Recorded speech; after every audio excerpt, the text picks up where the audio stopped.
सवेरा news मध्ये आपल्या सर्वांचं स्वागत आहे। आत्ताची एक मोठी बातमी समोर आली आहे। महाराष्ट्राचे उपमुख्यमंत्री तसेच राष्ट्रवादी काँग्रेसचे नेते अजित पवार यांचा आज सकाळी विमान अपघातात मृत्यू झाल्याची बातमी समोर आली आहे।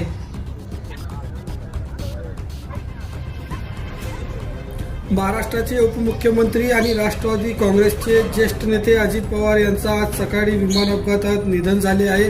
बारामती विमानतळावर लँडिंग दरम्यान तांत्रिक बिघाडामुळे विमान कोसळले।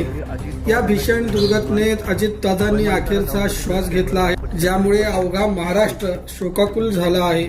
महाराष्ट्राच्या इतिहासात सर्वाधिक 6 वेळा उपमुख्यमंत्री होण्याचा विक्रम त्यांच्या नावावर आहे।